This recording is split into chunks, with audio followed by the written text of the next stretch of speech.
Every empire thought the pattern wouldn't repeat, until it did. Today I want to share with you a story. It's a story not about swords or generals, not about revolutions or invasions, but about money. There's a pattern that has destroyed every major empire in history. Not conquest, not invasion, not revolution. Economic collapse, specifically currency collapse. And it happens the exact same way every single time. If you've ever wondered, is the dollar next? You're asking the right question, but we have to go further. This isn't just about the dollar. It's about the final act of a 500-year cycle. The question isn't if the pattern will repeat, it's when. If this gives you a fresh perspective, hit like, share with someone who needs to hear this, and subscribe so you don't miss what comes next.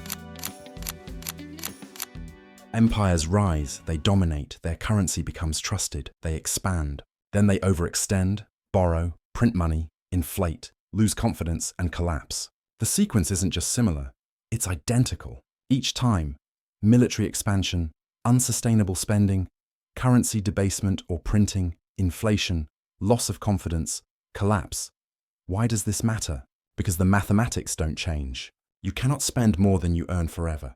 You cannot print prosperity. And you cannot debase your money without destroying your empire. What we're going to do, look at three major cases: Roman Empire, Spanish Empire, British Empire. Then look at where we are in 2025 with the United States. Let's start with Rome. At its peak, the Roman Empire controlled about 60 million people across 3 continents. Its military unmatched, infrastructure the most advanced on Earth.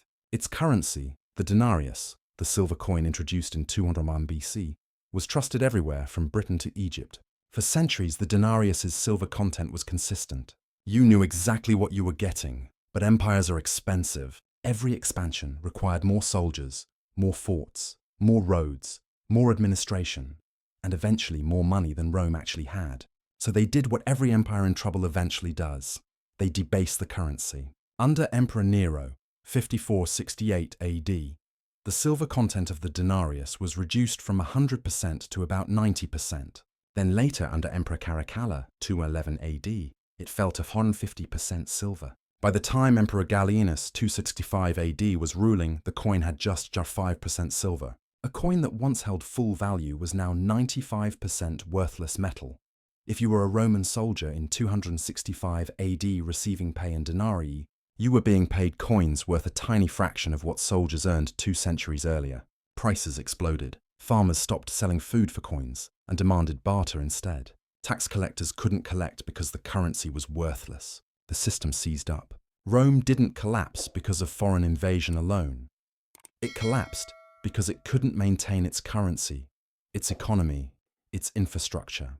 The denarius died. The empire died with it. Fast forward 200 years. The Spanish Empire is just beginning its golden age. The new world opens up. Silver mines like the famous Potosi in what is now Bolivia flood Europe with bullion. Spain controls riches beyond imagination. Ships loaded with silver cross the Atlantic and Spain mints that silver into coins. The Spanish dollar becomes the first true global currency, trusted from Europe to Asia. But then the same pattern unfolds. More money doesn't always make you richer if everyone has more money. Spain floods Europe with silver, prices rise, inflation, and Spain isn't producing anything. They're extracting wealth from the colonies, building palaces, fighting wars, importing luxury goods. King Philip II, 1556-1598, inherits massive debt and spends even more, defaults repeatedly. In 1557, 1560, 1575, 1596, currency credibility collapses. The empire's decline begins. Even the richest empire can collapse when its currency fails. Then comes Britain. At its peak in 1922, the British Empire governed 458 million people, 1/4 of the world's population, 1/4 of the world's land. The pound sterling was the foundation. For over 2 centuries, it was the world's reserve currency, anchored by the gold standard. Britain borrowed enormous sums to fund wars, colonies, infrastructure. At first, this worked, as long as the pound held its value, but the pattern returned. World War I blasted Britain's debt. The gold standard was suspended in 1914. The pound lost its footing.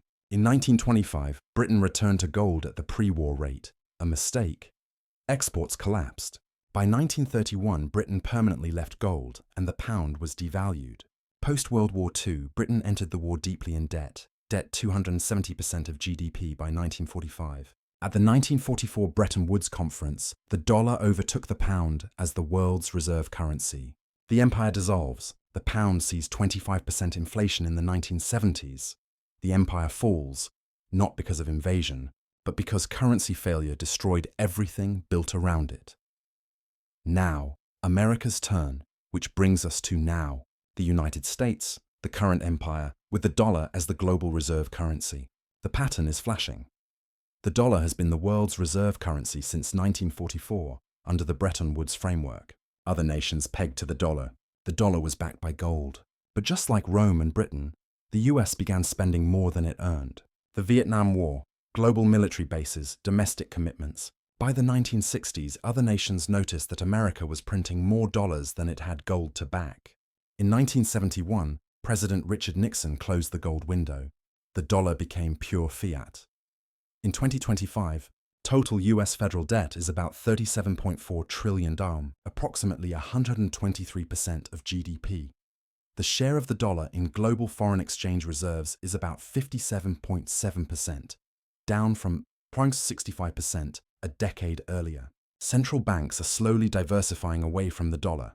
The world is prepping for alternatives. The US operates nearly 800 military bases in over 70 countries. Its defense budget is over $800 billion annually. The empire is expensive. It is being funded with debt and money printing. Just like Rome couldn't pay its legions. Just like Spain couldn't back its empire. Just like Britain couldn't maintain its empire after its currency broke. The US is running out of time. Let's identify the 7 stages pattern that every major empire has followed, and once you see it, you can't unsee it. It always begins with dominance. A nation rises, its currency trusted, its economy strong, its influence spreading across the world. People everywhere want its money, its goods, its protection. Then comes overextension. The empire grows too large, taking on global commitments it can't sustain. Military bases, wars, political influence, all start draining its wealth. Next is deficit spending. The empire starts spending more than it earns, borrowing to keep its image of power alive. Debt becomes normal. Then currency debasement. When the debts grow too heavy, they start printing money or weakening their currency's backing. It's a silent admission that the real wealth is gone. Inflation soon follows. Prices rise. Savings lose value. And people begin to feel the system slipping through their fingers. Then comes loss of confidence, both at home and abroad. People stop trusting the currency. Investors move away, allies hesitate, and cracks start appearing in what once looked unshakable. Finally, collapse or reset. The empire either falls apart completely or resets under a new system. A new order, a new currency. We saw this with Rome, with Spain, with Britain. And now we're seeing the same story unfold with the United States. Same stages, same mathematics. Only the century has changed. Empire starts strong. Its money is trusted, its economy booming. Then it stretches too far, spending more than it earns. To cover the gap, it starts printing or debasing its currency. Prices rise, confidence falls, and eventually the system breaks, either through total collapse or a painful reset. Rome did it when its silver coin turned. Worthless. Spain did it when its mountains of silver triggered inflation. Britain did it when the pound lost its gold backing, and now the United States is walking the same path, the same math, the same sequence, just a different century. The only question is timing. Right now, what stage are we in? I'd argue we are in stage 5, inflation, rapidly heading to stage 6, loss of confidence. Drop your thoughts in the comments section.